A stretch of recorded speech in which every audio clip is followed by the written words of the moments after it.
Welcome back to this edition of Mompreneurs, the real deal, where we are getting real and raw with Lydia Knight today. She is all things mompreneur and all things awesome.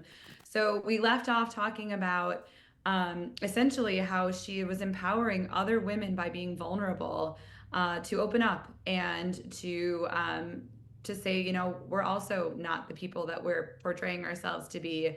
And again, in business, I think as the years go by and as we learn, it's all about being open, honest, and your true self. It's really, really important. And I think you build connections and you build trust that way. And with connections and trust, that increases your business. So it's so important and it's so amazing that you were able to open up in that way, because that must have been you've done many hard things, but that must have been one of the hardest things you've ever done. So I'm curious, as you're building this business, as you're running this business, um, you're, I believe, at least divorced at this point or close to it. And you have this daughter. I'm wondering a couple things. Where was your support system for raising your daughter? Where did that come from? Was your family okay with the divorce? Were they helpful? What did you do to make this all work? Yes. So, an interesting lesson that came from being raised in a cult is that I learned this fierce independence where no one is taking care of me, so I have to take care of myself. And as a mom, that has served me really well because so often as women, we're taught that you do everything for everyone else, get everyone else's needs taken care of. And if there is anything left over, then that gets to be your time, that gets to be your money. And there's never enough left over for us to really build momentum if we're going to truly take care of ourselves. Like we need to center ourselves. So, did I have support? No, not really. So, my when he was still my husband before my ex-husband, I thought that since I was financially supporting the family and he was sort of pursuing his dream, that of course he would take care of our little girl. And that was a wrong assumption. And so you first teach people how to treat you, and then people still get to choose to do whatever they want. And so you get your needs met. And so, very early on, when my daughter was 2, I took some of the money that I was earning and I found her a super great school. And she went there. And when I was a single mom, I focused on making more money so that I could hire someone to make meals for us because I don't like cooking. And that's not how I wanted to spend my time. And I know I'm speaking from a place of privilege. And I acknowledge that. And I also want to encourage every single mompreneur out there that it is great to shift your mindset so you can make more money, so you can get more of your needs met and more of the support that you need. And that is a worthy investment. Well, I have a question for you because you talked about fierce independence. I come from that too, that fierce independence. Sarah knows me well, and this has been a hard thing. And the hardest thing for me was to start asking for support when I needed it. And as our businesses scale, the reality is we must ask for support because new level, new devil, if you will. There's always something we don't know. So, did you have a hard time accepting help? Or when you got that support, did you have challenges because it was at odds with your fierce independence? And if so, how did you navigate that? How did you overcome any hesitations asking for support? Because this is a huge problem. We do all the things for all the people, and asking for support is not something that we are accustomed to doing in many cases. So I think it'll be very valuable to understand how you move through that. So, Jen, I'm still working on it. This is like my lesson that I'm learning right now. So I saw an interview discussion between Simon Sinek and Trevor Noah the other day, and something that Simon Sinek said just was so perfectly landed. And he said, "We don't build trust by offering help, we build trust by asking for help."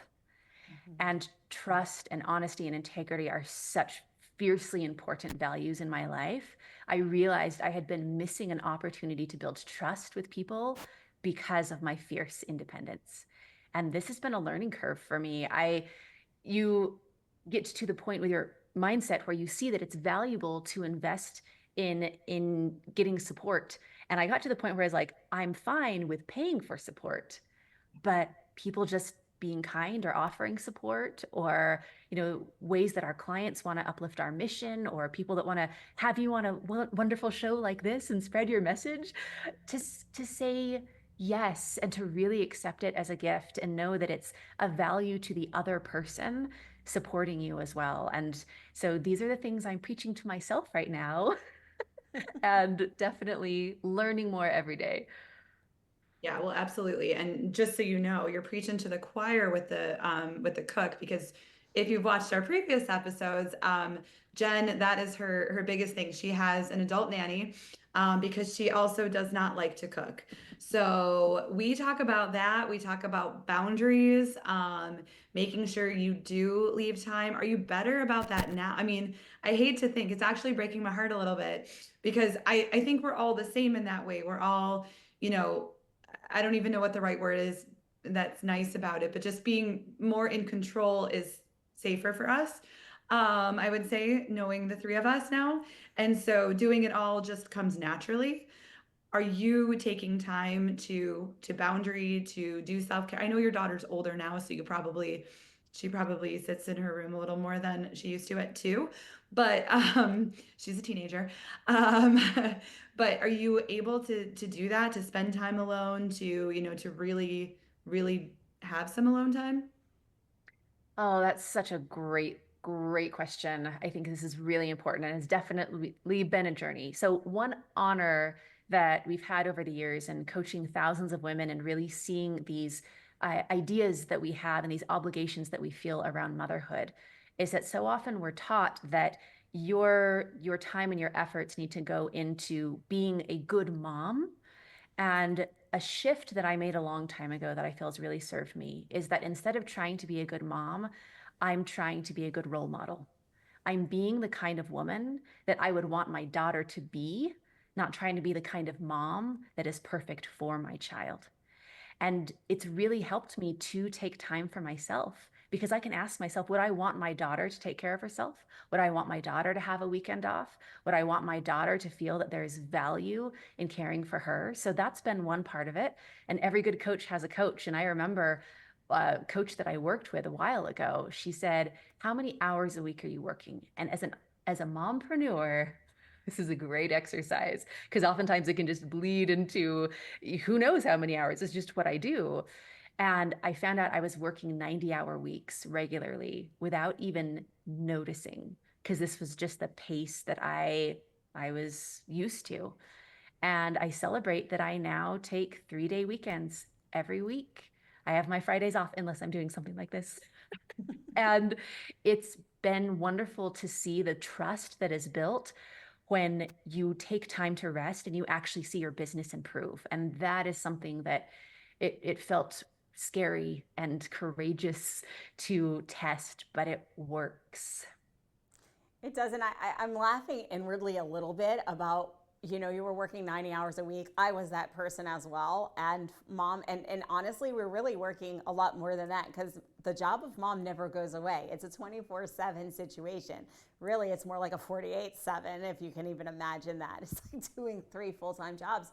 And so I'm like seeing my prior version of me in this conversation. And it's so true. And I want to kind of highlight what you said to the audience because I think this is really important. We always go and we're passionate about what we're doing, and it doesn't feel like work when we're passionate about what we're doing. I still have a problem of working too much, but I also set the hard boundary. I do not work on weekends, and on Fridays is only television. And so that forces my work week into a Monday to Thursday as well. So whatever we need to do as mompreneurs to set those boundaries, whatever that looks like, today's the day to do this because we must have boundaries around our work life so that we can be fully present for ourselves and for our children, and then on the business side for everyone else. And so I really applaud you for setting those boundaries. And I want to go deeper into something a little bit earlier that you said, and it immediately stimulated me: receivership. Most of us, most women, and specifically moms, and specifically those of us who are entrepreneurs who are in service-based industry, we're really good at giving. We're natural givers. We give a lot, but we have a hard time, and you said you had a hard time receiving support if you weren't paying for it. So can you talk to me about how you developed receivership? Was that something you were coached into? Or like, talk to us about that a little bit, because it is a huge issue. And if you're at home going, yeah, that's not me, I encourage you to look in the mirror and be honest with yourself, because I don't know a single mompreneur that I have worked with, and I've worked with thousands, that don't have a receivership problem. Oh, yes. I will give you a fun little trick that any of us can go and try today. Go out with people until someone gives you a compliment and really notice how you react. Are you, oh no, oh, this something, oh no, your shirt is nice. Like, do we try to throw it back on someone like that was dangerous, that someone gave us a compliment and we don't know how to handle it? And if you respond that way, it might be a clue that there is a receivership that needs to be developed there. And one great aspect of that, if you do find that within yourself to practice, and I practice this myself, is when someone gives you a compliment, you say, "Thank you, I received that." And what is beautiful for the giver of the compliment is to know that you've received it, to know that their gift has landed, and you don't have to give them a compliment back, and you don't have to give them a whole excuse of why it's okay that you're receiving the compliment. You can just say, "I received that." And that has been such a wonderful practice. That's something we teach our clients. That's something that we joke about in our community. And so many people use that language now in our world of, "Oh, thank you. I received that." Yeah, it's such an important distinction, and I've been keeping an eye on that lately too. I feel like women and men are very different in that sense. Women tend to either, that's a great shirt. Oh, thank you. I got it from blank, or, and so I've really been seeing it a lot more, and maybe just focusing on it a lot more about the differences in how women and men react to things like that. And I think we really need to work on our receivership, and allowing help, and also, just getting out of the programming, like you said. I mean, there's so much programming that goes into our upbringing, yours different than mine, but still there. And I'm curious, I know that you still do work with eating disorders and deprogramming.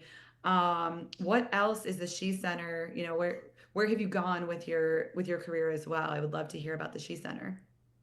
Yes. So really the core of what solves all of these problems that we solve for people is knowing how to deprogram. So with the people pleasing, with burnout, with eating disorders, with overeating, with lack of confidence, imposter syndrome, so many of these things actually come from how we have been systematically taught to feel and think. And if every woman in the world could deprogram from patriarchy, oppressive upbringings, diet culture, it would collapse the systems that oppress women overnight. And Because, imagine the ripple effect that occurs with that. We do have to take a brief break, but we are going to pick right back up on this topic in just a few moments.